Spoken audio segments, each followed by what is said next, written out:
Hi guys, samahan nyo naman ako sa aking munting vlog. Kahapon yan na video dahil naglalaba kami. Habang naglalaba kami ay nagsasampay na din yung anak ko dyan. Yung pala sa lahat ng mga blessings dahil araw-araw talaga ay may gawain talaga sa pamamahay. Habang busy kami ng anak kong babae sa gawaing bahay ay yung anak ko naman ay nag-igib ng tubig sila ng aking bayaw at pinagtulungan nilang lahat yung tubig na galing sa gripo dahil kaming lahat ay nagpasabay na rin para may tubig talaga kami dahil dito sa amin guys ay wala pa talaga kaming tubig. Habang busy naman kami sa paglilinis ay may bata talagang tumulong dito para daw iligpit yung mga sapatos dahil meron naman daw pambalot ng sapatos para laging malinis. Kaya ayan, pinagtiyagaan talaga niya na ilagay para maligpit ang mga kalat. At alam nyo ba guys, 5 years old lang yan pero mautusan na talaga yan lahat dito sa bahay. Kung ano talagang iutos namin ay sumusunod talaga yung bata na. At dahil tanghali na, nag-prepare na nga yung nanay ko ng ulam dyan dahil nakakagutom naman talaga dahil may mga gawain talaga kami pag umaga dito sa bahay. Ako nga ang lagi nagpipresenta ng pagluto dito sa bahay. Kaya ayan na, kuha muna ako ng tubig at meron talagang mga ricados dyan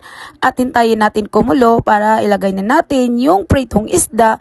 Pinirito ko muna yan dahil ayaw ko nang malangsa yung ulam ko. Ayan na nga, kumulo na yung tubig kaya ilagay na natin yung isda at aluhin natin at ilagyan lang natin ng asin at magic sarap yan ay okay na talaga para lang talaga makasurvive tayo sa ating kagutuman. Malapit na ngang maluto yan kaya nilagay ko na yung malunggay para masarap ang ating ulam ngayong tanghali dahil sa sobrang sarap favorite ng anak ko yung manok ay araw-araw talaga kami nagluluto kaya ayan na nakaprepare na at ako na naman talaga ang nagpresenta dyan na ako ang mag-ihaw ng ulam namin para mamayang gabi yan para mabusog na naman ang ating tiyan. Ano ba guys, nakita ko dyan sa lahat ng mga video dahil araw-araw kami nagmamanok talaga sa aking mga video dyan dahil yung anak ko ayaw talaga kumain na kung anong ulam dahil yan ang unlimited talaga na ulam niya, manok araw-araw. Tara guys, samahan nyo naman ako at nandito na ang inyong Pilipina nag-iihaw ng manok para pang ulam ng aking anak. So thank you!